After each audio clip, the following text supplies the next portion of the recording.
அனைவருக்கும் வணக்கம். NMS unit test 14 அப்படிங்கிறதுல சேட் மேக்ஸில் 51லேருந்து 60 வரைக்கும் உள்ள விடைகள் நம்ம பார்க்க போகிறோம். வாங்க பார்க்கலாம். ஒரு முக்கோணத்தினுடைய ஒரு பக்கம் 10 சென்டிமீட்டர் எனில் மற்ற இரண்டு பக்கங்கள் என்னவா இருக்கும் அப்படின்னு கேட்டிருக்காங்க. ஸோ இங்கே கொடுத்துருக்க ஆப்ஷனில் நிறைய 6, 4, 5, 16, 20, 10, 11, 7. நம்ம என்ன சொல்லியிருப்போம் அப்படின்னா, ரெண்டு சிறிய பக்கங்களை கூட்டினா மூன்றாவது பக்கத்தை விட அந்த ரெண்டு சிறு பக்கங்களுடைய கூடுதல் வரணும்.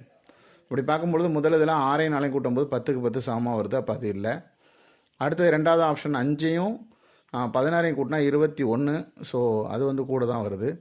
அடுத்தது 5ம் 10ஐயும் தான் நம்ம கூட்டணும். ஏன்னா 16 கூட்ட முடியாங்கிறதுனால 5ஐயும் 10ஐயும் கூட்டும்போது 15, அது 16 விட சிறியதாக வருது. அடுத்து 20 10ங்கிறதுல பார்த்திங்கன்னா ரெண்டு சின்னதுன்னா 10ஐயும் 10ஐயும் கூட்டுவோம். அப்போ அது 20க்கு சமமாக வருது. அப்போ அதுவும் இல்லை. ஸோ நமக்கு 10, 11, 17 அப்படின்னு 3 ஆப்ஷன் எடுத்துகிட்டு பார்க்கும்போது 10ஐயும் கூட்டும்போது 17, 11 விட பெருசாக வரதுனால சரியான ஆப்ஷன் 4. ரைட். அடுத்த வேணா இந்த படத்தில் எம்மோட மதிப்பு என்னன்னு கேட்டிருக்காங்க. இங்கே நீங்கள் நல்லா கவனிச்சிங்கனாக்கா இந்த ரெண்டுதும் வெட்டிக்கிற இடத்துல இங்கே ஒரு எக்ஸுன்னு நான் புதுசாக 2 போட்டிருக்கிறேன். இது குத்தெதிர் கோணங்கள். இது ரெண்டும் சமம். இப்போ இந்த முக்கோணத்தில் 3மே நமக்கு பாருங்கள் ஓரளவு ஐடென்டிஃபை பண்ண முடியும். இதில் பாருங்கள், இது 90, இது 40, 130னா இது பாக்கி எவ்வளோவா இருக்குன்னா 50. இது 50னா இந்த வேல்யூ 50 தான். ஸோ இப்போ எக்ஸோட வேல்யூ 50 நம்ம கண்டுபிடிச்சிட்டோம்னா இங்கே 50, 55 இருக்குது. ஸோ எம் வேணும்னா 180ல் 105 கழிச்சோம்னா பாக்கி 75. அடுத்ததாக வினாயன் 53. ஒரு அசமபக்க முக்கோணத்தில் 3 கொடுத்துட்டாங்க. அதோடைய மிகப்பெரிய கோணம் எதுன்னு கேட்டிருக்காங்க. ஸோ நம்ம என்ன செய்யணும், 3ஐயும் கூட்டினா 180. இதில் மொத்தம் எத்தனையே இருக்குதுன்னு பார்த்தா 14. இங்கே நம்பர் 12. இந்த 12 அங்கே கழிக்க போனால் 168 ஆகிடும். அப்போ ஒரு ஏ வேணும்னா 168 14 வகுத்தா 12. ஸோ ஒவ்வொன்றிலையும் நம்ம பிரதிக்கிறோம். 2ஏங்கிறது 2 12 24, 8 12 96 12 கூட்டி 108, 4 12 48. ஸோ மிகப்பெரிய கோணம் 108. சரியான விடையாயிடுச்சு. அடுத்து கொடுக்கப்பட்ட படத்தில் ஒய்யோட மதிப்பு என்னன்னு கேட்டிருக்காங்க. ஸோ இப்போ ஒய்ங்கிறது உள்ளெதிர் கோணங்கள் கூடுதலுக்கு சமம். அப்போ இது ரெண்டையும் கூட்டினா ஒய்க்கு சமமாக வரும். அப்போ இது ரெண்டையும் நம்ம கூட்டுறோம். அப்போ இந்த சைடில் பார்த்திங்கன்னா எக்ஸ் 2 கேன்சல் அவுட் ஆகிடு, நம்பர் மட்டும் ஆட் பண்ணால் 100ன்னு வருது. ஸோ ஈஸியான ஒரு கொஸ்டின் தான். அடுத்ததாக 55. இங்கே பாருங்கள், வெளிக்கோணம் 125ன்னு கொடுத்துட்டாங்க. ஒரு கோணம் உள்ளெதிர் கோணங்களில் ஒரு கோணம் இன்னொரு கோணத்தை விட 25 கூட. ஸோ இப்போ இது ரெண்டையும் கூட்டினா 125க்கு சமம். அப்படிங்கிறப்ப 2x + 25 = 125. 2x வேணும்னா இந்த 25 அங்கே கழிக்க போகிறோம், 100 ஆகிடும். எக்ஸ் 50.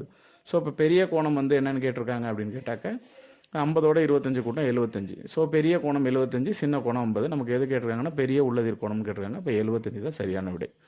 அடுத்த கேள்வியானது முக்கோண கூட்டுகளில் எது சரியானதுன்னு கேட்டிருக்காங்க. ஒரு முக்கோணத்தில் அதிகபட்சம் 2 குறுங்கோணல் இருக்கும். ஒரு முக்கோணத்தில் குறைந்தபட்சம் ஒரு செங்கோணம். ஒரு முக்கோணத்தில் அதிகபட்சம் ஒரு விரிகோணம். ஏதேனும் இரு பக்கங்களின் வேறுபாடு மூன்றாவது பக்கத்தை விட அதிகமாக இருக்கும். இதில் எது சரியானது அப்படின்னு பார்த்தா, ஒரு முக்கோணத்தில் அதிகபட்சம் ஒரு விரிகோணம் இருக்கும். பார்த்திங்கன்னா ஒரு முக்கோணத்தில் அதிகபட்சம் இரு கோணங்களில் 3 குறுங்கோணங்கள் இருக்க வாய்ப்பு இருக்குது. அடுத்து ஒரு முக்கோணத்தில் குறைந்தபட்சம் ஒரு செங்கோணம் இருக்கும் அப்படின்னு சொல்லியிருக்காங்க. செங்கோண முக்கோணத்தில் மட்டும்தான் செங்கோணம் இருக்கும், மற்ற முக்கோணங்கள்லாம் அது இருக்குன்னு சொல்ல முடியாது.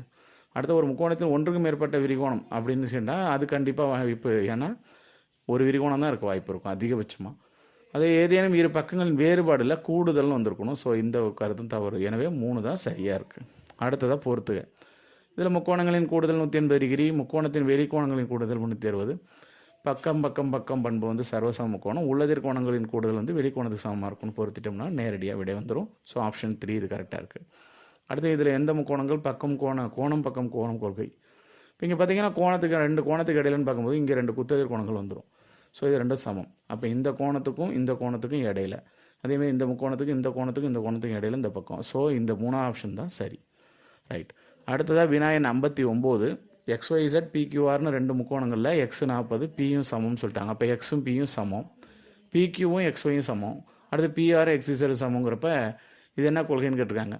அப்போ நம்ம பார்த்தீங்கன்னா 2 பக்கம் ஒரு கோணம். அப்போ பக்கம் கோணம் பக்கம் 2 பக்கமும் இடையில அமைகிற கோணம்ங்கிறத நமக்கு நேரடியாக தெரியுது. ஸோ எளிமையான வினா. 60வது வினா. கொடுக்கப்பட்ட 2 முக்கோணங்கள் இங்கே பார்த்தீங்கன்னா ஏவும் பியும் சமம், பியும் பியும் சமம். அதாவது ஏ ஆங்கிள் ஏவும் ஆங்கிள் பியும், ஆங்கிள் பியும் ஆங்கிள் இதில் கொஞ்சம் ஏவும் பியும் சமம், பியும் பியும் சமம், சியும் கியூவும் சமம், ஏசி = RQன்னு சொல்லி 4 ஆப்ஷன் கொடுத்துருக்குறாங்க. ஸோ இப்போ நம்ம நேரடியாக பார்த்தாலே ஆங்கிள் ஏவும் ஆங்கிள் பியும் சமமாக இருக்கிறத நம்ம பார்க்கலாம். ஏன்னா ஒன்று மேலே ஒன்று அழகாக பொருந்தோம். ரொம்ப எளிமையான ஒரு இது. ஸோ பார்த்த உடனே நம்ம ஆன்சர் சொல்லலாம். ஹோப் மேக்ஸில் உள்ள 10 வினாக்களும் ரொம்ப எளிமையாக இருந்தது. நீங்கள் அதை பயிற்சி பெறுங்க. நன்றி, வணக்கம்.